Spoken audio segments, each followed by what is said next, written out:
tryna be like nobody else. No, I ain't tryna be like nobody else. No, I ain't tryna be like nobody else. Cause I'm having too much fun tryna be myself.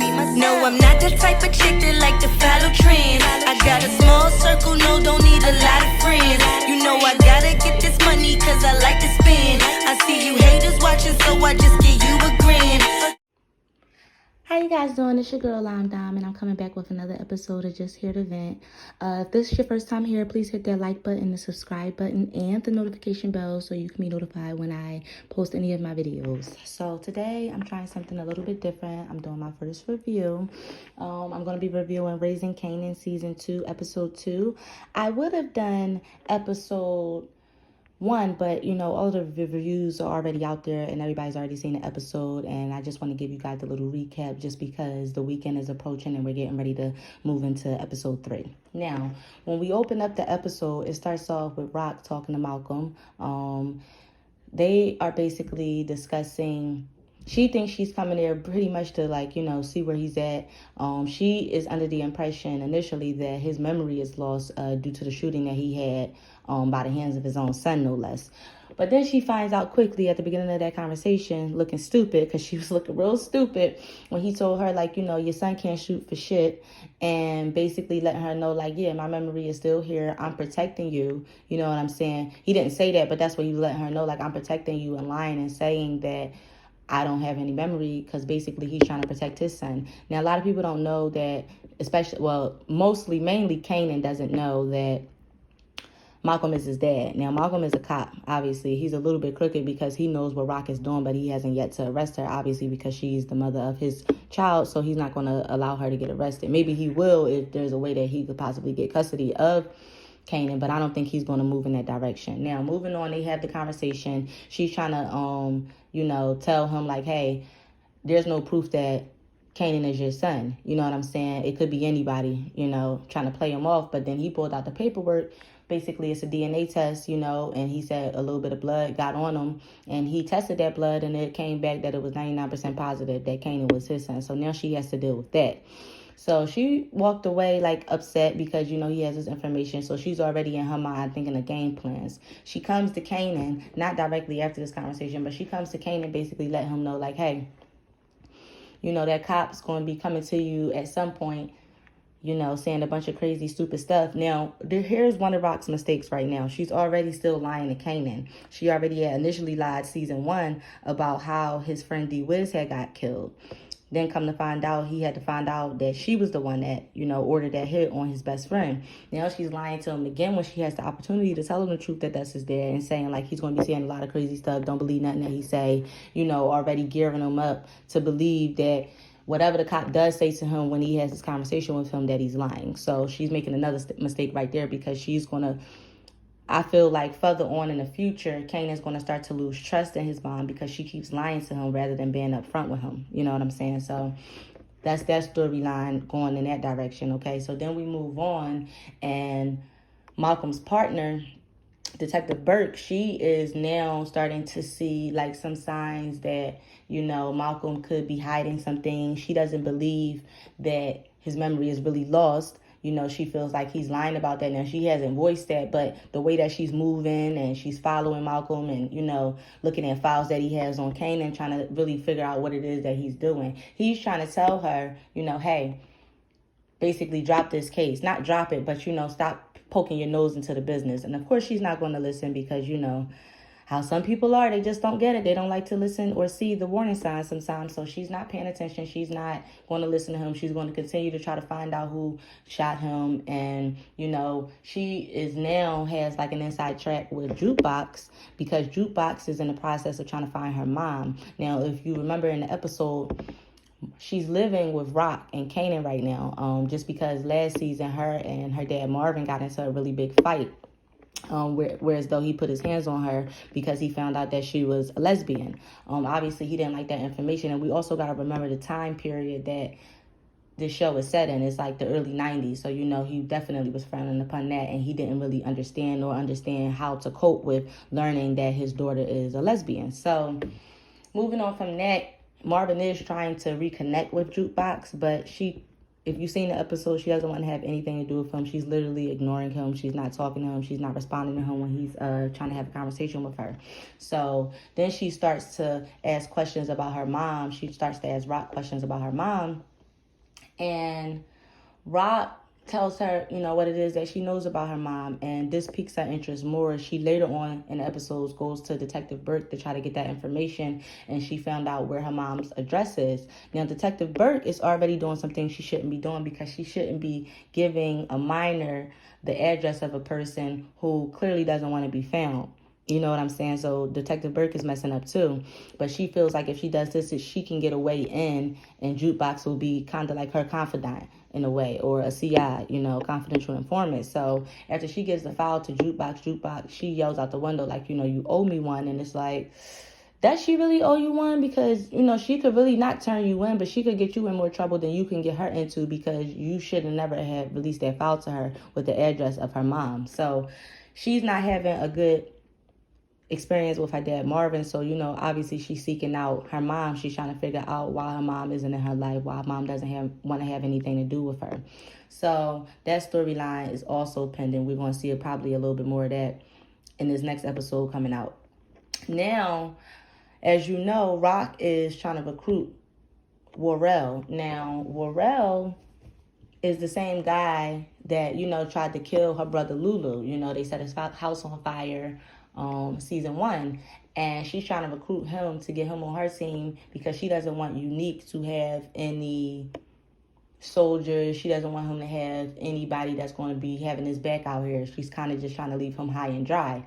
So they finally had that meeting with Worrell, but the problem is that Worrell is like asking Lulu, like, you okay with me? And initially, Worrell wasn't with it. Like, why would I work with y'all, and why would y'all trust me? Which he also posed a really good question. Why would y'all trust him? He tried to kill your brother, Rock. But it just seems like she's just grasping at straws. I feel like we're starting to see not necessarily her crumbling, but she's making a lot of bad decisions in regards to her business right now. She's recruiting somebody that tried to kill her brother.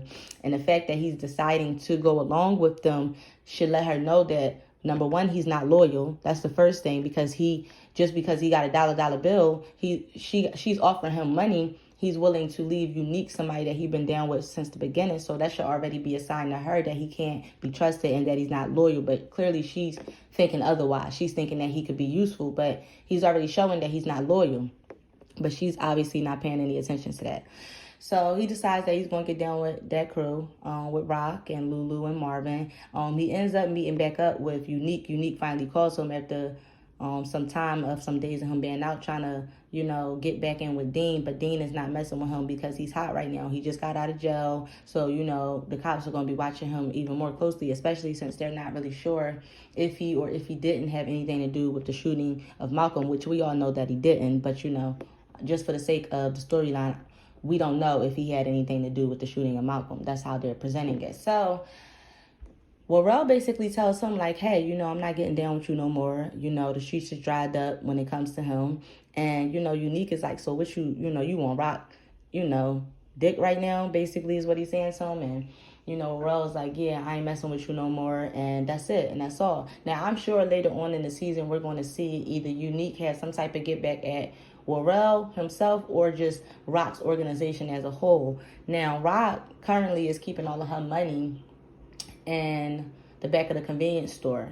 Now, the problem with that is like, now rats are starting to eat at the money, and they got to call an exterminator. And, she gave the lady that's in charge of the convenience store, gave her some good advice, basically telling her, like, hey, maybe you should keep this money somewhere else, or you should do something with the money, like buy a home, or, something like that. But, Rock is pretending like she didn't hear her out, but she definitely was listening, because you later on see in the episode that she's talking to a realtor about buying a house somewhere out in the, hills, somewhere nice.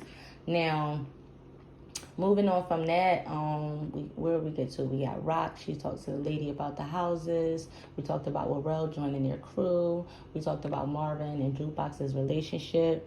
We talked about Rock still currently lying to Kanan about the situation with Malcolm, his dad. All right, so we move on from that. Now, Lulu, he's in the music business. He's trying to get his music business and everything off the ground. He got this new girl that they decided to sign a single deal with, but it's only under the guise if she's going to continue on with her manager, and they're all going to work on it together. Now, Crown has a problem with this, but he can't do too much about the problem because he's not funding anything. Lulu is his bank right now. He's funding the whole music studio time operation right now, so he can't really do anything about that. Now, if you remember, last episode, might have been this episode, I think it was last episode, Lulu's girlfriend's brother, Famous, was trying to sell his mixtapes because his mom kicked him out because he had a girl in the house. Then she finally reveals also, Famous's sister reveals to Lulu that she's leaving and that Crown got her a job. Now you could see when she told Lulu that information while they were in the studio that it was like, hold on, Crown got you a job, on that type of time. So it's like, hold on. He might be putting two and two together and finding out that, Famous sister was sleeping with Crown. You know what I'm saying? Because otherwise, why would he be helping her out if she's not doing something for him in return? So she ends up leaving. She goes to LA. Kanan tries to help Famous, sell his mixtapes, but they don't want them. Nobody's buying them. The cops rolled up on them and, start kicking the tapes around, playing with them like, saying, don't nobody want to buy this shit.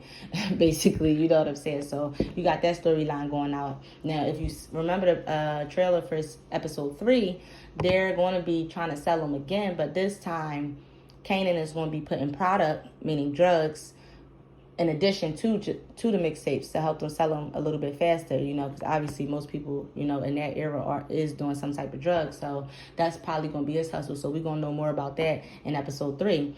Now, Lulu gets the deal signed to have a single deal. Crown doesn't want to do that, like I said, but he's still going to go ahead and do it anyway because he really believes in the young lady.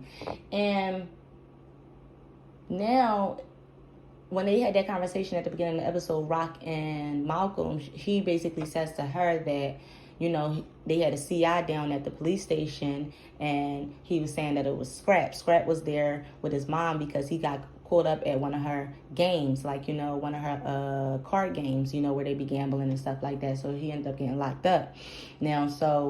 Now, Malcolm is just on the outside. He may be inside of the precinct, but he's still on the outside looking in. He didn't talk to anybody. He's just going by what he saw. So he reveals to Rock that Scrap is possibly a snitch. Now, if you know anything about the drug game, if you know anything about it, snitches get stitches. Snitches got to go down. They got to die immediately. You know what I'm saying? So she is already like, no, ain't no way Scrap is a snitch. She's telling Malcolm, like, he's one of my most loyal soldiers. He's like, well, I'm telling you, he was down at the station, whatever. And, now she has this to think about. So she comes to Lulu and Marvin with this information, and Lulu and both Marvin are like, no, there's no way that Scrap is a snitch. But she is not sure. So she still makes Marvin go have a conversation with Scrap, trying to ask him where he was the night before. When they had that conversation, Scrap tells him that he was hanging pictures for one of his cousins out somewhere in Corona. Now,